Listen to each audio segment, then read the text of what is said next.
La Voz de América presenta. Estados Unidos y México reanudan diálogo de alto nivel tras pausa de 4 años. La Casa Blanca despliega nueva estrategia para aumentar vacunación contra el COVID-19 en Estados Unidos. Además, extranjeros abandonan Afganistán en el primer vuelo comercial desde la retirada de tropas estadounidenses. Y Estados Unidos extiende la vigencia del estatus de protección temporal para varios países.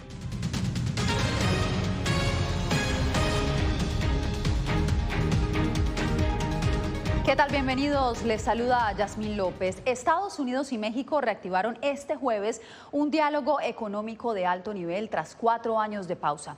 Los principales actores en materia económica, comercial y migratoria de ambas naciones se reunieron hoy en la Casa Blanca con la vicepresidenta Kamala Harris. Jorge Agobián nos da los detalles del encuentro. La vicepresidenta Kamala Harris indicó que con el reinicio de este mecanismo binacional, las delegaciones se enfocarán en 4 pilares: infraestructura, energía verde, empleo y robustecer los esfuerzos para combatir las causas de la migración irregular desde el llamado Triángulo Norte de Centroamérica. El principal asesor del presidente Joe Biden para asuntos en la región, Juan González, destacó en entrevista con La Voz de América los acuerdos principales. Se lanzó un grupo de trabajo sobre cadenas de suministros enfocadas en temas farmacéuticos, en microchips, acuerdos de coordinar inversiones en infraestructura. Ejemplos como Bota y Mesa Este es algo que vamos a tratar de concretar antes de fines de la administración. Por su parte, la delegación mexicana llegó a la mesa con una lista de peticiones escritas en una carta que envió el presidente López Obrador a su homólogo Joe Biden. En la misiva, el mandatario mexicano pide incentivar la estrategia de desarrollo en Guatemala, El Salvador y Honduras, así como en el sur de México, para combatir el éxodo masivo de migrantes. La recibimos, no la he leído, el presidente no ha reaccionado todavía, pero sabemos que él está enfatizando lo que hizo en la primera reunión con el presidente Biden, que es que la migración no se puede manejar solo defendiendo fronteras, se tiene que hacer a través de crear oportunidades. Eso quiere decir invertir en las comunidades en el sur de México y en Centroamérica, y en eso encajamos un 100%. Desde la Casa Blanca, Jorge Agobián, Voz de América.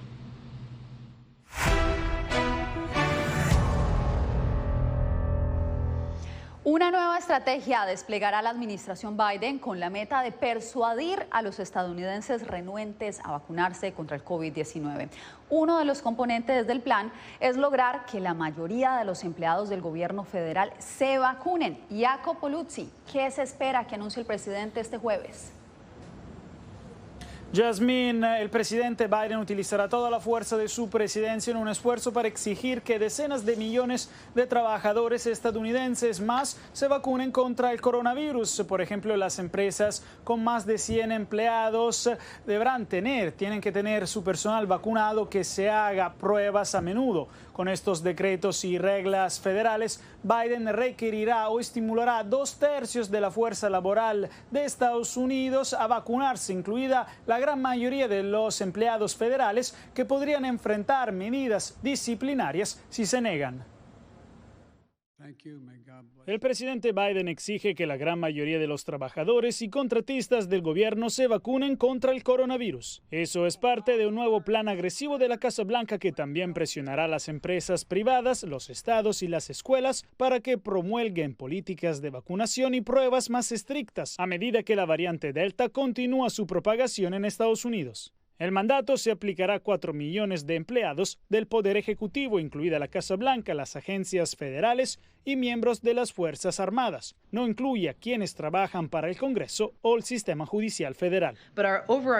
Nuestro objetivo primordial es reducir el número de estadounidenses no vacunados. Por supuesto, hay 80 millones de estadounidenses no vacunados en este momento. Queremos reducir ese número, disminuir las hospitalizaciones y muertes. La propagación de la variante altamente infecciosa ha aumentado el promedio diario de casos en el país a más de 150,000 por primera vez desde fines de enero, abrumando los hospitales en las zonas más afectadas y causando 1.500 muertes al día.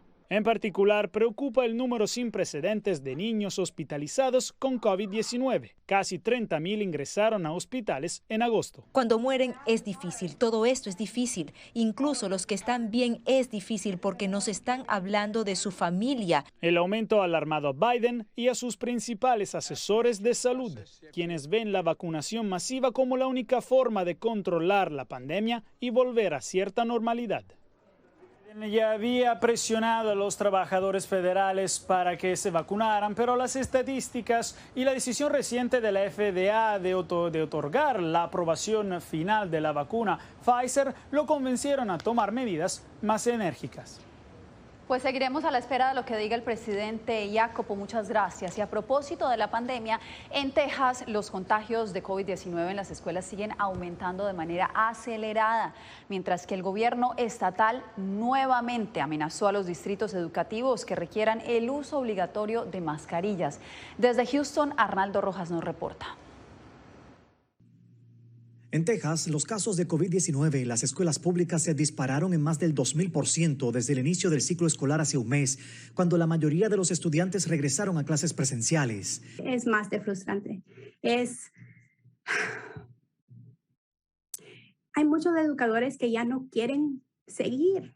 Después de eliminar las clases a distancia, varios distritos escolares debieron regresar a la enseñanza virtual en espera de que vuelva a bajar la curva de contagios.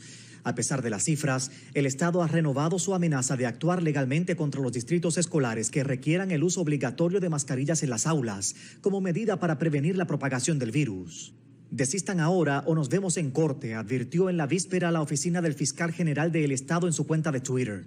La comunidad médica, sin embargo, apuesta al uso de los tapabocas como la mejor opción para frenar los contagios. Sabemos que las máscaras funcionan, y especialmente en pacientes que no son vacunados, como niños de 12 años. En total, 51.900 estudiantes y 13,000 maestros han dado positivo al virus en lo que va del nuevo ciclo escolar. Estuviera bien si el gobernador le diera la oportunidad a los distritos a determinar qué es mejor para ellos, porque obviamente el número de casos de COVID están subiendo rápidamente. Este estado no está poniendo en cuenta las vidas de los educadores y los estudiantes. Dan ejemplo, más ejemplo, más ejemplo. Arnaldo Rojas, Voz de América, Houston. El Congreso de Guatemala rechazó esta semana la declaración del estado de calamidad que propuso el presidente Alejandro Yamatei para responder a la pandemia, y ahora el legislativo se plantea nuevas alternativas para frenar la propagación del COVID-19. Las bancadas del Congreso de Guatemala analizan una ley temporal para la adquisición extraordinaria de medicamentos, bienes, suministros, material quirúrgico y servicios destinados a la atención de pacientes con COVID-19. La propuesta de ley contempla la compra expedita de medicamentos, contratación de personal y rendición de cuentas. Hay un proyecto de ley base que ha sido la conciliación de 3 iniciativas. Sin embargo, cada bloque querrá poner y aportar sus observaciones. Esta iniciativa legislativa surgió días después de que el Congreso rechazara por segunda ocasión el estado de calamidad propuesto por el presidente Alejandro Yamatei. Sin embargo, el mandatario guatemalteco asegura que la propuesta de ley no frenará los contagios. Las restricciones, obviamente, es la única manera de parar. ¿Nos pueden liberar la ley de compras y contrataciones? Sí, qué buenísimo, para poder tener más productos, pero con eso no evitamos los contagios. Por otra parte, la crisis sanitaria en Guatemala continúa. Socorristas aseguran que no se dan abasto para atender a pacientes que necesitan atención hospitalaria. Los contagiados suelen esperar hasta 5 horas en una ambulancia antes de ser recibidos en un centro asistencial. Tocando puerta en puerta, hospital en hospital, viendo, y los familiares de estos pacientes viendo en dónde sí les dan recibimiento. Este viernes se discutirá en el Congreso si la iniciativa de ley se aprueba como urgencia nacional. Ligia Toledo, Voz de América, Guatemala. El gobierno de Estados Unidos extendió la vigencia del estatus de protección temporal o TPS para ciudadanos de varios países, entre ellos Honduras, El Salvador y Nicaragua. José Pernalete, ¿qué contempla esta nueva disposición y hasta cuándo podrán permanecer legalmente en Estados Unidos los beneficiarios? Yasmin, se trata de un alivio inmigratorio que favorece a casi 300,000 inmigrantes de diversas naciones, y este este periodo, este lapso se extiende hasta el próximo diciembre de 2022. Tiempo suficiente para que los abogados recomienden a estos beneficiarios que busquen otras opciones para poder permanecer de manera permanente en Estados Unidos. Veamos el reporte. Buenas noticias para beneficiados del estatus de protección temporal de naciones como El Salvador, Honduras, Nicaragua, Haití, Sudán y Nepal. Y es que el gobierno de Estados Unidos anunció la extensión de la vigencia de esta herramienta migratoria hasta el mes de diciembre de 2022, pese a un litigio en curso sobre la validez de este recurso. Estaban contando con una orden judicial preliminar que había extendido la protección hasta el 4 de octubre del 2021. Estábamos a punto ya de perder la protección, porque anteriormente hubo un intento de cancelar la protección. Una corte federal del Distrito Norte de California, eran 2 casos. Ángel Leal, abogado de inmigración, dijo a La Voz de América que esta protección garantiza la legalidad de cientos de miles de inmigrantes de esos países cuya autorización de permanencia en Estados Unidos ya estaba por terminar.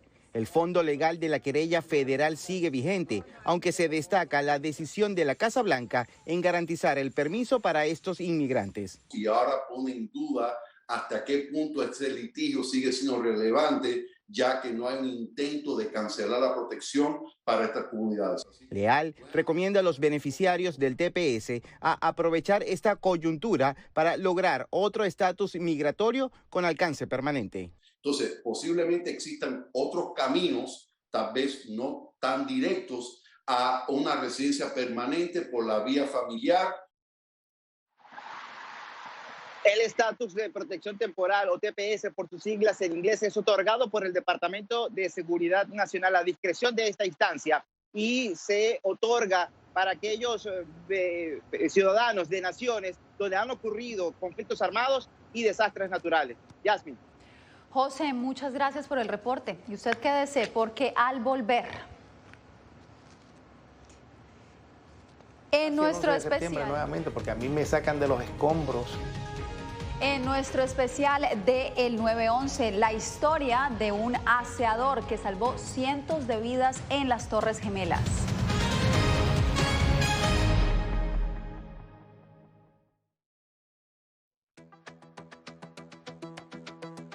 En momentos de crisis políticas y sociales, algunos gobiernos autoritarios recurren al bloqueo del acceso a Internet como herramienta para detener la información que entra o sale de su país. No obstante, existen algunas alternativas que te ayudarán a continuar conectado a la red a pesar de la censura oficial. Una de las más efectivas es el VPN o red virtual privada por sus siglas en inglés. La VPN pretende simular que la persona está en otro lugar del mundo y no en el país que esté restringiendo el acceso a Internet, de manera que es incapaz de detectar esa conexión interna y así se puede utilizar Internet con normalidad. Las ofertas de VPN en el mercado son muchas y las puedes buscar escribiendo las iniciales VPN en los motores de búsqueda, pero es importante descargarla o adquirirla antes de perder la conexión al Internet. Aquí te ofrecemos algunas opciones.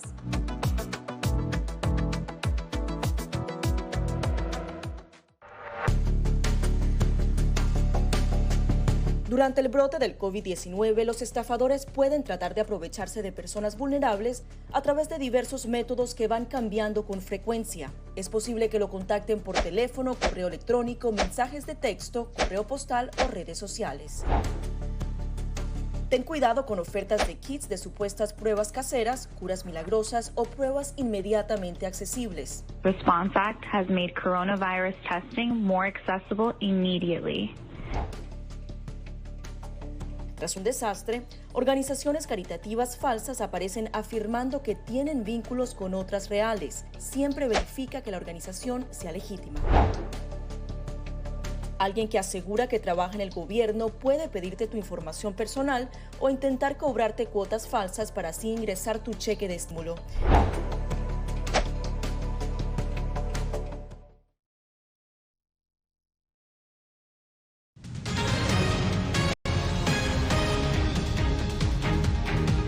Por primera vez desde que Estados Unidos retiró sus tropas de Afganistán, cientos de extranjeros lograron salir de ese país este jueves a bordo de un vuelo comercial.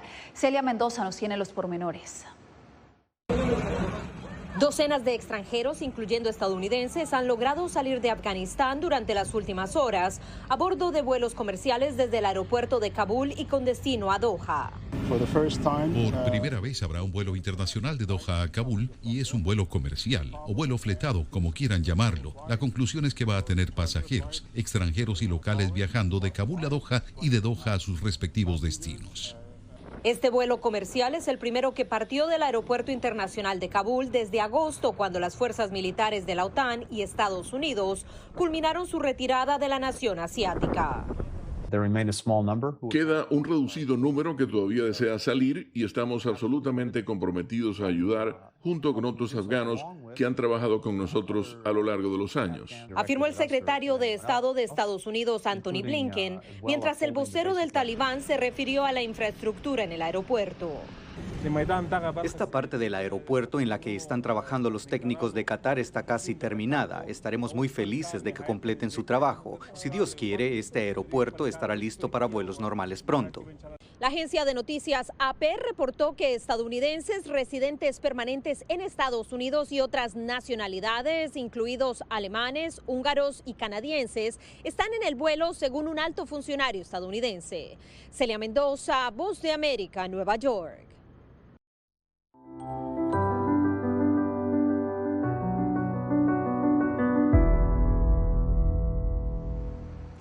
Las huellas del 11 de septiembre del 2001 siguen vivas en la memoria de los sobrevivientes.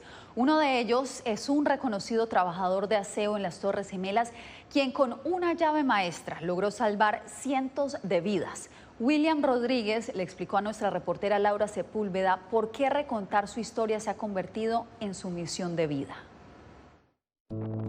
La increíble historia de William Rodríguez ha sido registrada una y otra vez por cientos de medios en el mundo, incluida La Voz de América.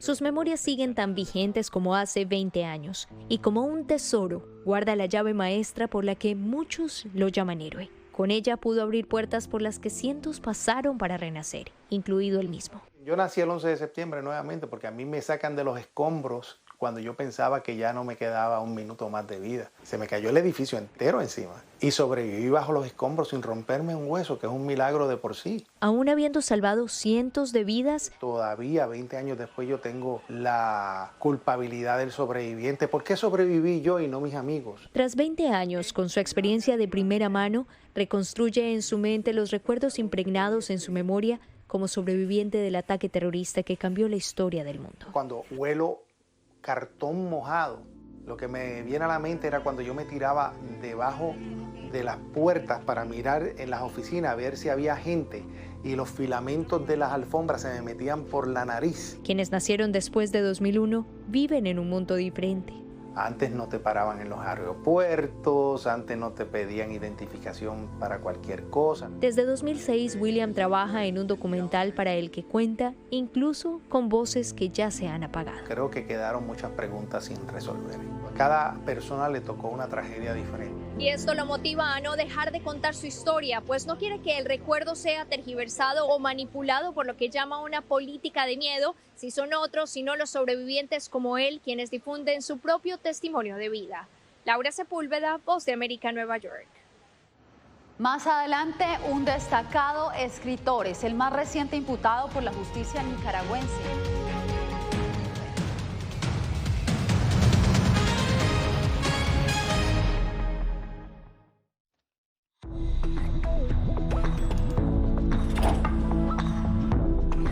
Cuando ellos me traen un tema un poco delicado o fuerte, yo siempre les pregunto primero, Ari, ¿y dónde oíste eso? ¿Quién te lo comentó? ¿Y qué te han comentado? Pues corrijo si han escuchado algo que no está correcto, no está bien, y les aclaro, pero lo mínimo necesario para su edad. Enfócate en que tu hijo se sienta seguro y no le ofrezcas más detalles de los que pida. Si ellos preguntan, nosotros siempre les hemos respondido con la verdad, pero a su edad. Finalmente, di cosas específicas que tu hijo pueda hacer para que sienta que tiene el control. Por ejemplo, enséñale que lavarse las manos con frecuencia lo puede ayudar a mantenerse sano.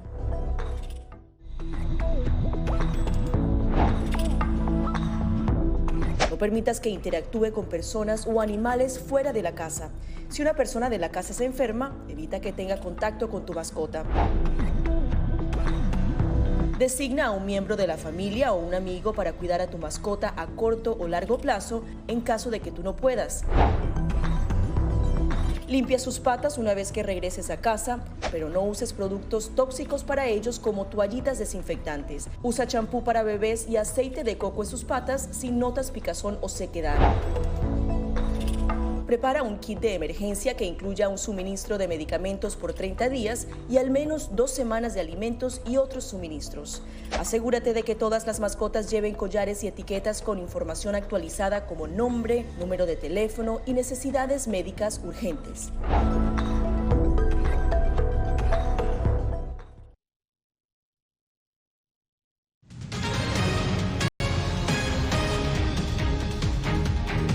El Ministerio Público de Nicaragua solicitó la captura del ex vicepresidente de ese país, Sergio Ramírez, tras acusarlo de los delitos de conspiración y lavado de dinero, bienes y activos. El escritor rechazó las acusaciones en su contra. Donaldo Hernández nos da los detalles. Al escritor Sergio Ramírez no le sorprendieron los cargos que le imputa el Ministerio Público nicaragüense. A través de un video difundido en sus redes sociales, recordó que durante la dictadura somocista también fue acusado de diferentes delitos. En el año de 1977 la familia Somoza me acusó por medio de su propia fiscalía y ante sus propios jueces de delitos parecidos a los de ahora: terrorismo, asociación ilícita para delinquir y atentar contra el orden y la paz, cuando yo luchaba contra esa dictadura, igual que lucho ahora contra esta otra. Según el Ministerio Público, el ganador del Premio Cervantes es responsable de los delitos de conspiración para cometer menoscabo a la integridad nacional y lavado de dinero, bienes y activos. Se presentó acusación en contra de Sergio Ramírez Mercado por realizar actos que fomentan e incitan al odio y la violencia. Diferentes escritores de América Latina han expresado su apoyo a Sergio Ramírez. Los pensadores del mundo tienen que despojarse de prejuicios y de tonteras y realmente ponerse al lado de don Sergio. El Ministerio Público solicitó la captura de Sergio Ramírez y el allanamiento de su residencia. Sin embargo, el escritor se encuentra fuera del país, desde donde dice estar comprometido con la democracia y la libertad. Donaldo Hernández, Voz de América, Managua.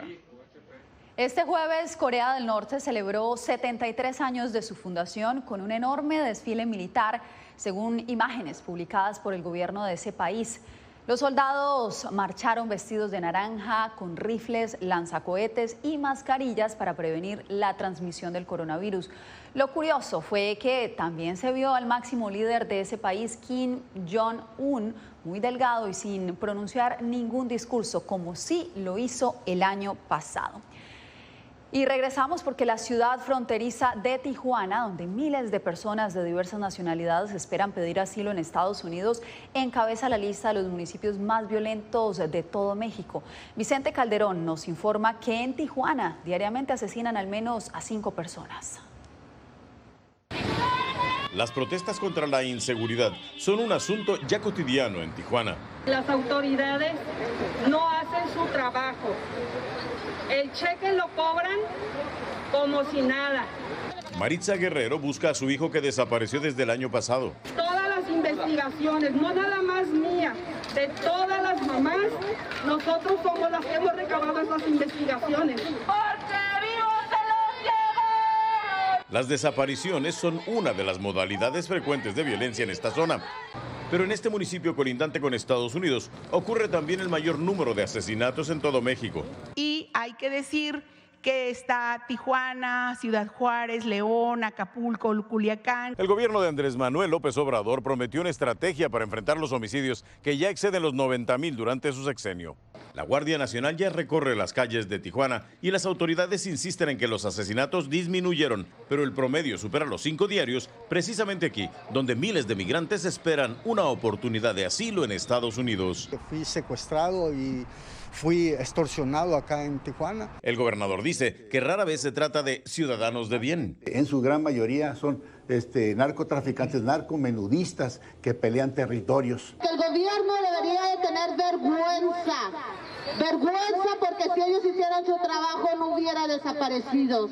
Vicente Calderón, Voz de América, Tijuana. Al volver les contamos sobre un experimento científico que podría contribuir con la exploración en Marte.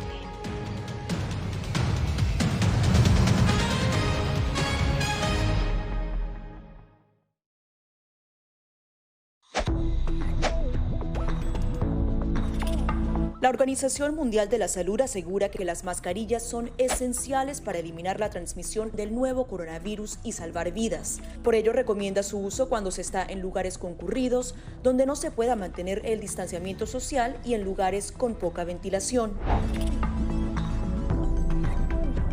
Cuando se habla de mascarillas para protegerse del COVID-19, se refieren generalmente a la mascarilla quirúrgica, el respirador N95 o las de tela. Las mascarillas quirúrgicas planas, rectangulares y desechables protegen al portador de gotas de partículas grandes del virus e impiden que los enfermos la esparzan cuando tosen o estornudan. Los expertos advierten que solo deben ser usadas una vez. El respirador N95, de forma oval y más ajustado a la cara, tiene una válvula de exhalación que ayuda con la humedad y el calor cuando respiramos. Además de filtrar partículas grandes, puede impedir que pase el 95% de las partículas pequeñas de virus y bacterias. Ante la escasez, muchos han recurrido a hacer sus propias mascarillas y, en efecto, los expertos confirman que estas mascarillas caseras pueden ser efectivas. Las mascarillas nos pueden servir como una barrera aislante para las secreciones, pero tener mucho cuidado porque hemos visto gente que usa la mascarilla, pero al acomodarse la mascarilla se está tocando la cara. Y eso es justamente lo que queremos evitar, es que la gente se esté tocando la cara en estos momentos, porque cuando uno está en lugares públicos puedes estar pasando la mano por una superficie que ha sido tocada por otras personas y que puede estar contaminada y luego sin querer te puedes llevar la mano a la cara. Para más información visita nuestra página web y síguenos a través de las redes sociales bajo @Voz de América.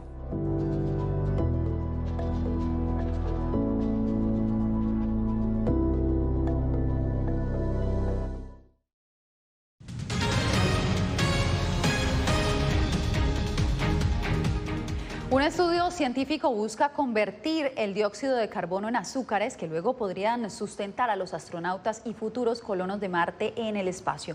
Alonso Castillo nos dice de qué se trata este innovador proyecto.